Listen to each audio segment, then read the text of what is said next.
रविवार के डोरे सूरज रोड की कहानी। दो माँ बेटी थी। वह बहुत गरीब थी।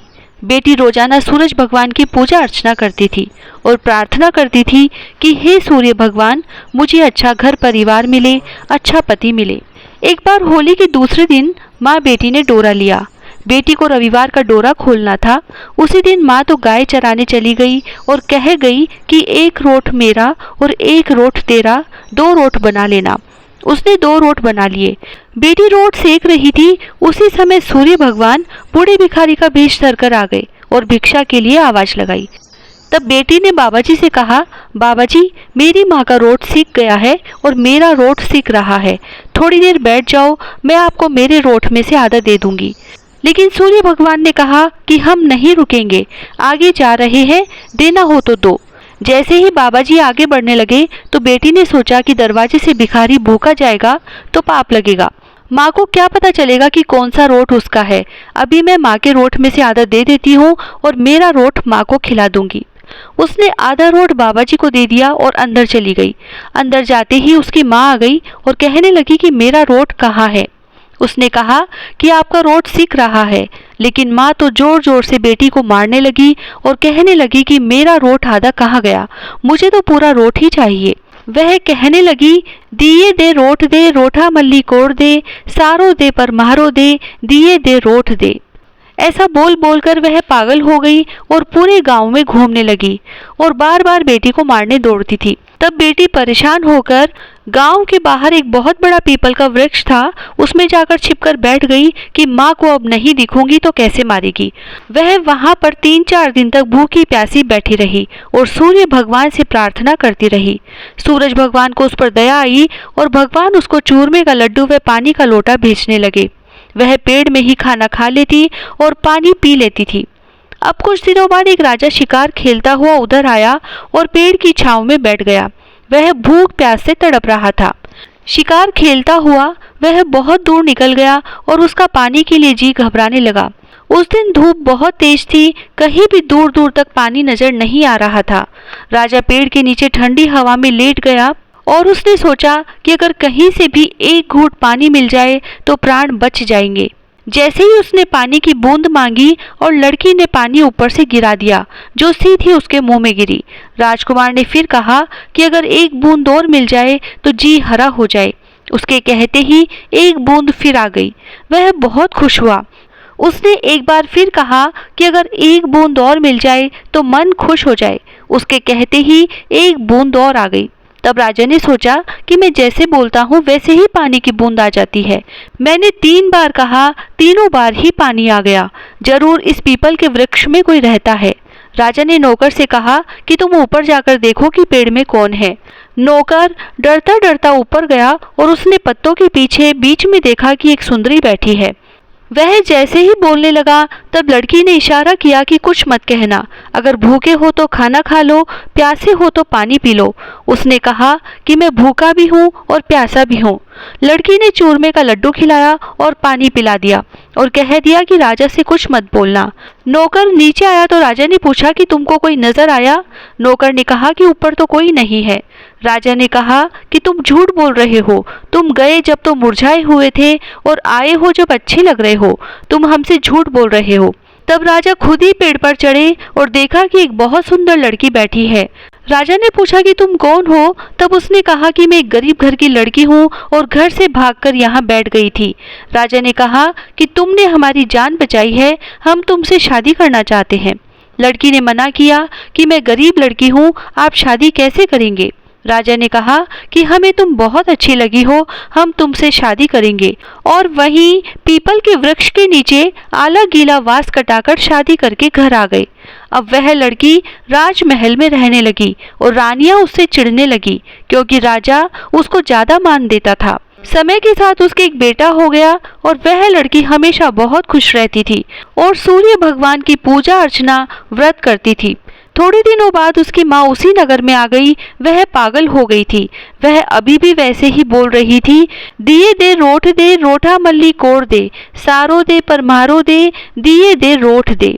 वह जोर जोर से बोल रही थी। यह आवाज बेटी ने सुनी तो वह घबरा गई और सोचने लगी कि अगर माँ ने मुझे देख लिया तो वह मुझे मारने लगेगी और यह बात घर में सबको पता लग जाएगी, और अगर मैं नहीं दिखती हूँ तो यह पूरे गांव में घूमती रहेगी।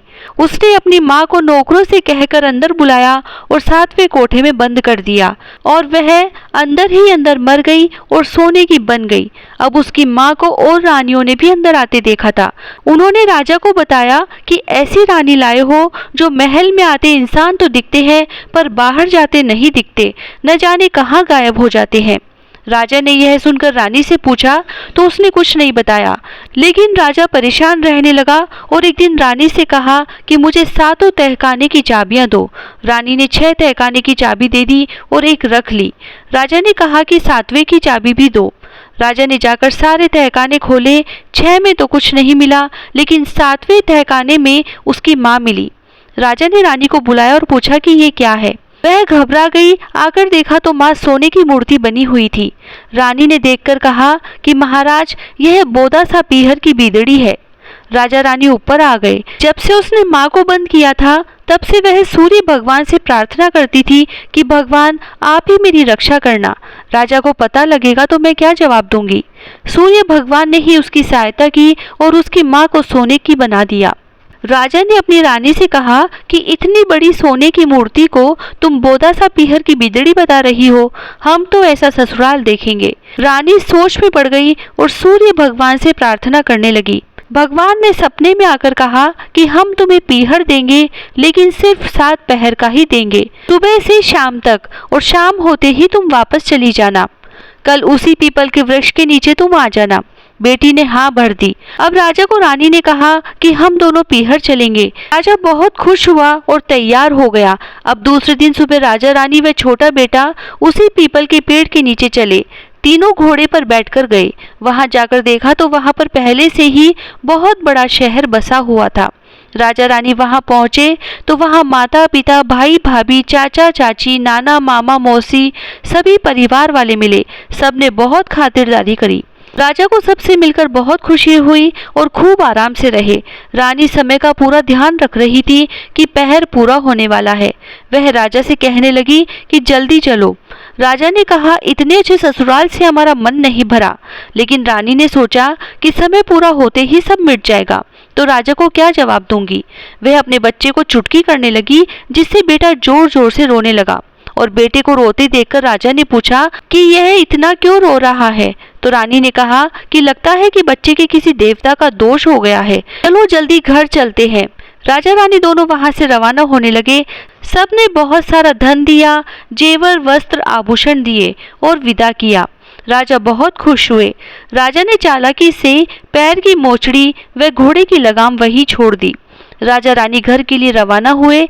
आधे रास्ते आकर राजा ने कहा कि हम तो हमारे पैर की मोचड़ी व घोड़े की लगाम वहीं भूल गए, चलो वापस चलते हैं। रानी ने कहा कि मेरे पीहर वालों ने इतना सारा धन दिया है, इतनी सी चीज रह गई तो क्या बात हुई। लेकिन राजा जी ने कहा कि ससुराल में छोड़ी हुई चीज किस काम की। राजा ने घोड़ा वापस मोड़ लिया और रानी मन ही मन बहुत परेशान हो रही थी। सूर्य भगवान से प्रार्थना कर रही थी कि भगवान, राजा जी प्रश्न पूछेंगे तो मैं क्या जवाब दूंगी। राजा जी वहीं पीपल के वृक्ष के नीचे आ गए।